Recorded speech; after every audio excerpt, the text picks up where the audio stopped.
Moving from the 2-year program in child and youth care, we carry on our journey to the class of Dana Collette, who's teaching a 3rd-year business case law course. In a constant state of professional inquiry, Dana is an exemplar of post-secondary teaching. She's constantly looking at ways of improving her students' learning. It was easier to understand than you thought it was going to be? This whole course will be like that. Dana divides the time in her course between small group seminars in which she teaches the metacognitive skills of inquiry learning and case study, and lecture in which she introduces new concepts and background knowledge that's going to be critical for students to enter into the inquiry. Here we see Dana working with the whole class in lecture format. She begins each class with a review of key concepts of law taught in previous classes, and then expands and builds on these concepts through story, visuals, and question-answer interaction. She also uses this large group format to teach students the tools of inquiry that will help them frame clearly their analysis and decision-making related to their case study. Last class, what did we talk about? Freedom. Yeah, talked about the Charter, our rights and freedoms. We've been talking in general about the law and legal processes and what the law is in Canada. We're going to focus on administrative law. I'm going to introduce a graphic organizer that I'm hoping will really help you with analyzing cases to break it down and simplify it as much as possible.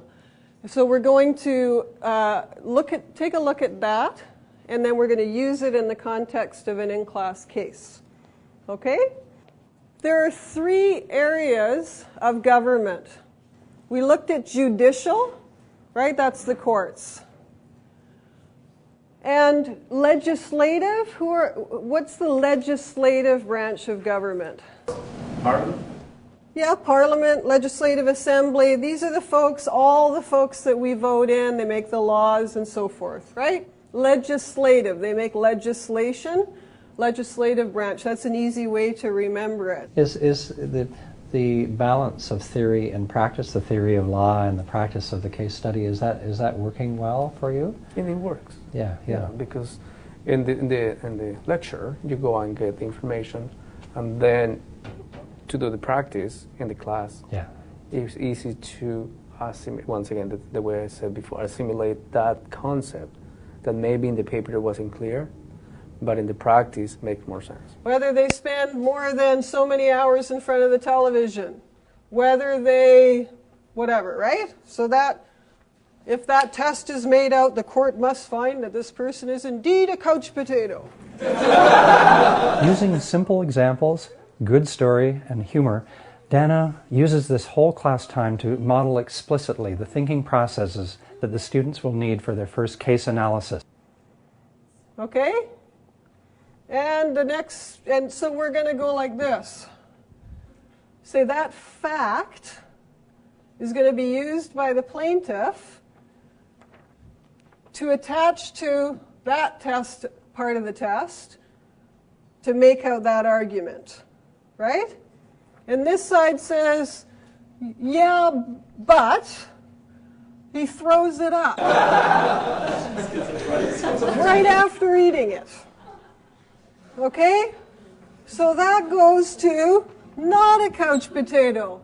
Actually a different problem. She'll use the most, simple, off-the-wall example that you're never going to forget. So you're going to remember what she's talking about. And then the second one is a test, and each one will have facts from the case to support their argument. Let's start right from the beginning. Why did you get into case study and teaching case study in the law business course? Case study is one of the most common ways to teach a course involving something like law, and business law is law. Once they start applying it to real life type situations and seeing how it actually applies, then it comes alive. So that can be through talking about cases in classes, certainly. It'll come alive to them. But if they actually do it themselves, then they can almost feel the machine working. Makes me wonder, what if I were there? What if I was there? How will I, how does it feel, because learning is feeling, right? That's what I think. Learning is feeling. So if you can get the feel, I'm sure that you are going to learn permanently. Yeah. You will be judges. Dana uses the small class seminar to teach the finer points of case analysis. She sets the challenge for the students. They will work in teams of 3 to develop their skills in case analysis that will eventually prepare them to write up their individual case reports. So what we're going to do first is talk about the assignment itself. You'll be doing 3 case studies for the course, and so we'll look at the case studies. Everyone got a handout? In the workshop, we're going to look just at spotting issues and determining what the law is for the issues that we're going to analyze. This is the model we're going to use for case study in this course. It's not the only one that exists, but this is going to be our framework. So I'll teach that in the beginning of the course, and they'll be moving through developing and using the model, but also sort of expanding their ability to analyze at the same time. I thought it was really good, different too, because in the lecture you learn about the law and what the laws are, but if we didn't do the case, you never really got to apply the law and see how it's used. And I found when in doing the case, instead of saying this is what the law is, you got to really, break it down into little parts and see the pros and cons and which way it could go, kind of thing. So I thought it gave us a way more in-depth study of that particular law. What is the issue? I've given you a couple of examples of how the issue might be phrased. It could be phrased as a whether, blah, blah, blah, or it could be a question. So you're going to do an issue statement, figure out what the issue is, write it in the form of a statement, and then figure out what is the law related to that issue. You say, okay, what is the issue here? What is the crux of the case? And then you choose not to do it as a whole seminar or a broad class. You throw it over to the groups. So what qualitative differences does that make when 3 or 4 students are thrashing that issue? I tend to find that students, all 3, will get more involved as opposed to the larger setting. Even 8, you're not going to get everyone involved. It's simply not as easy with time constraints. So 3 at a time can get deeply involved in the case, and they can discuss it more. And when I'm talking to 3 and I see a person thinking, they'll say something and I see where they're going, and I'll go, okay, what are you thinking? Right? For example, if they get the issue instinctively or some kind of a intuitive way, they get the issue. Let's say, okay, stop right there. What were you thinking when you thought this was the issue? And so I try to get them to see their thinking and then go back from that and understand how they can actually use that knowledge about how they were thinking purposefully later when it doesn't maybe come as intuitively. Dana actively coaches each team in their skills of analysis. She helps them refine their questions. She challenges them to go beyond simple assumptions. She urges a full-minded exploration of the cases. And she insists that students understand the thinking processes that they are learning. Is the contract valid? That's really broad, right? But if you were to narrow it to show the considerations, the main thing that you're wondering about. So was consideration evident or present in the was consideration present in the contract? In what part? Is it the whole contract in a big question? I think just the addition to the contract?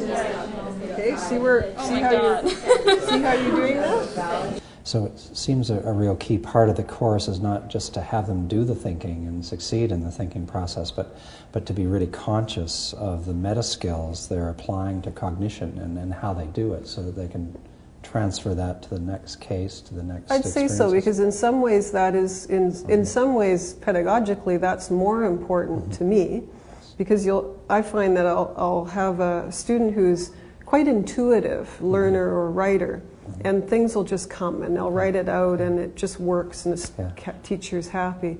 But they don't necessarily know why they did a good job. They just know they're good at it, and it just seems to flow.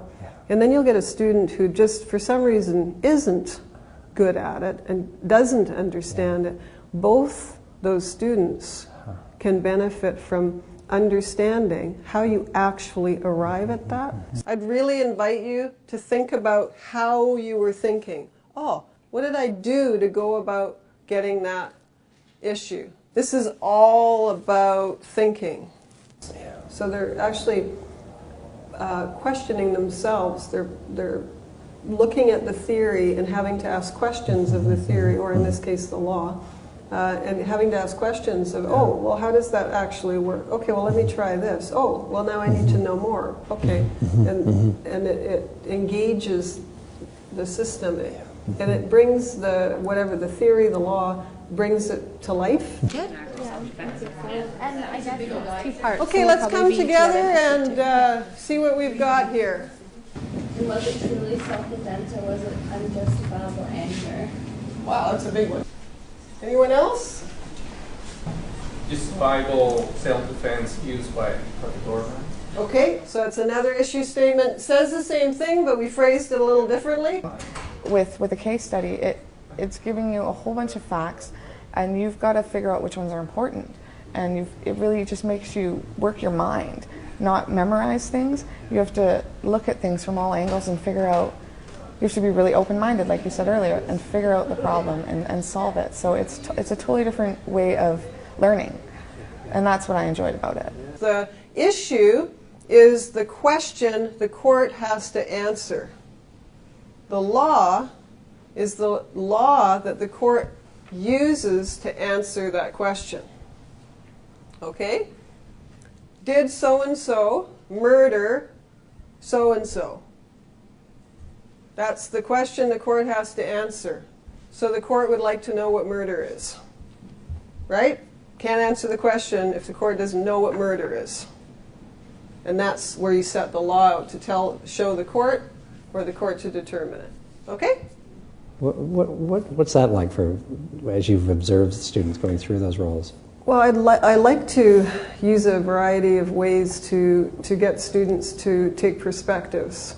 One of the things I like to do, for example, is to try one of our parts of case study workshop is to put them into judge, plaintiff, defendant roles. So I'll divide the rest of the class into 5.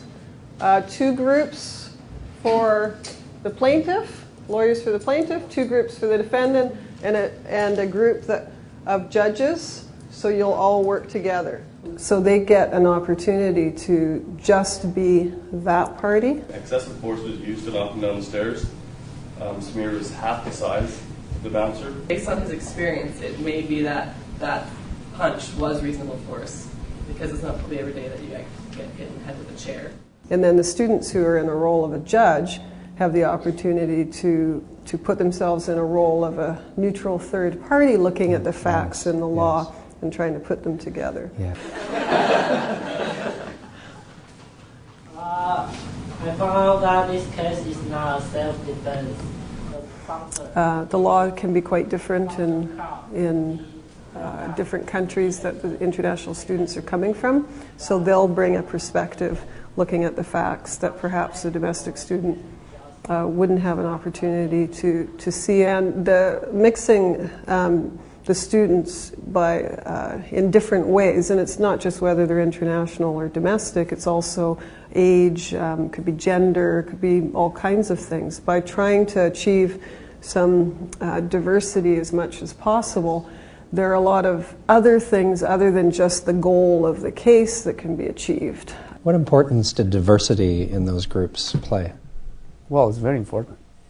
I think it's really, really important because everybody has a different background. Everybody have a different background, and everybody has a different point of view. It's better when there are different cultures involved, different thinking, than if we get only just one group. So I think it's really important. When you initially start out, you don't realize, because of the fact there's a language barrier to a certain degree, there's a culture barrier and what have you. You know, at first you're very separated, you're very segregated, but then, you know, now it's more of a, you're working together and you actually get their input and they're getting ours, and it's, you know, it was really effective. We saw it quite well in that class.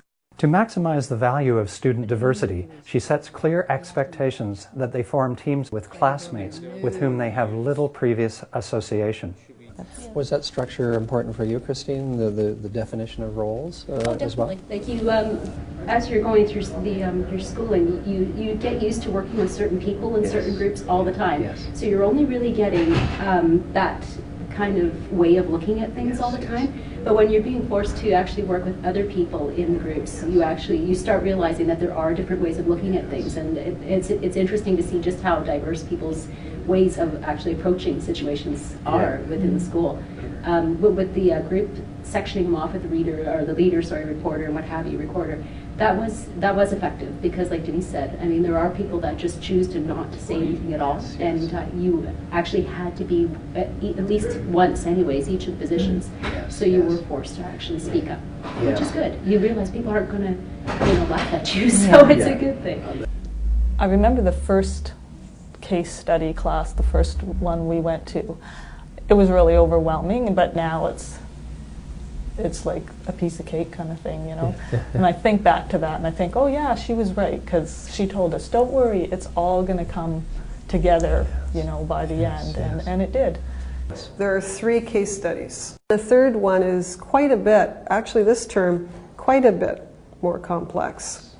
And it's amazing, actually, to see the ability the students have now of analyzing, since I added an extra piece this term, which was a graphic organizer. The reason that I designed it is because one of the challenges that students have had in the past is really understanding that you need to show how the facts and the law go together in an argument and in the court's decision. Just even the form of it, just like having the format of the diagram, having everything placed where it was, kind of helped. Well, you're a very visual person too, so for you it was, it works well for me. And students will often, not just students, anybody, will often just go straight to writing paragraphs. And they won't go through the process of mapping out the concepts and how they fit together and so forth. The graphic organizer forces that process. You need to show how the facts and the law go together in an argument and in the court's decision. I'm doing my critical thinking on like other projects and other classes. I kind of keep everything in my head more so and try to figure out that way, where when she gave us that the case outline, like the organizer, it really helped to focus me in onto what I was thinking about. So maybe taking my ideas and actually putting them on paper and making it into a web, what they pretty much teach you in elementary school and you forget when you get into college. Before the organizer, it was very hard. Don't just think of your parties, think of the others as well. And use the organizer, the graphic organizer. Yep, perfect. So put the names on there. And so you're going to be filling out this side, right, the law, and this side. Okay. And be thinking about this, but focus here. I think it's a really important tool to learn to organize the ideas. You're talking about affirming and helping students develop that sense of confidence in their work. Can you talk a little bit about the feedback, written and verbal, and the impact that it has on the learners? The feedback when we're going through things in class is right there. So the feedback's more, that's great. Okay, you're working with their thinking. So you can see the changes that they can make right while they're doing the exercise. When they hand the case studies in, I use a marking rubric that shows each section. In one sheet of paper, on one side is your single-spaced report, needs to be on just one page, and on the other side is your identifying information. Okay, no identifying information on the face, just on the back. Again, as I explained earlier, this is so that I can mark and assign a grade looking at the work, and then I turn it over when I enter the grade. Okay, that helps me mark blind.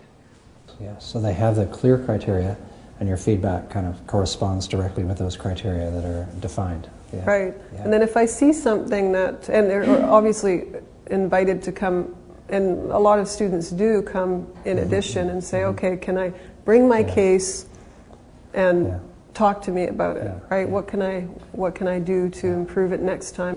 What was the assessment like? How did it help you, understand how you were doing with the understanding of case and the process? It was good because the first time you got to sort of see where your weaknesses were, and it was noted on the paper, what you can do to improve it and stuff like that. So then I was able to take that and correct that, so that my next case was even better.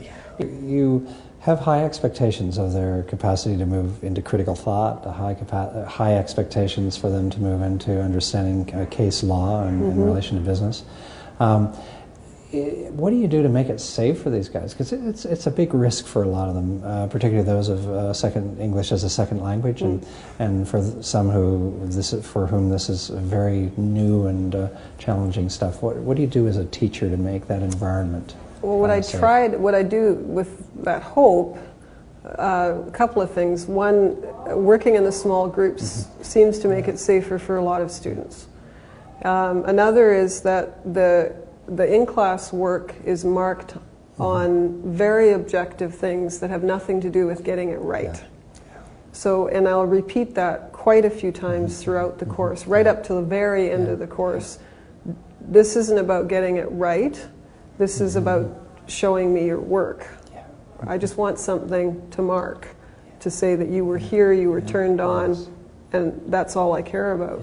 And so throughout the course, when we're together, and either in a large group where there's discussion during lecture, or we're doing some quick breakouts, or in the smaller setting of seminar groups, I try to repeat over and over, this is a great place to make mistakes. We can see, like, come on, you have to learn this. I want you to understand what is meaning of this. I give you this try, and I give you this this opportunity to learn, because it doesn't matter if you make a mistake, because it's a school. Basically, that's how she projects. This is a great place to make mistakes and ask, things that, or say things that might feel risky or whatever. This is the great place to do it. Let's have fun with it. And sometimes I'll joke if it feels safe enough, if somebody answers or provides something that is factually incorrect, and I'll say, that is so wrong. Like, congratulations. You're setting the pace for everybody else to do that as well. Come on, more people, let's get it wrong. As a teacher, you haven't marked these things before. Let me tell you, I have. And I was in my glory. I've never had so much fun or ease of marking in my life. It was like, doing it. And also for those of you who ran out of time and only handed in the graphic organizer, I had something I could mark. I could actually assign some part marks to. Okay? So that was a delight for me.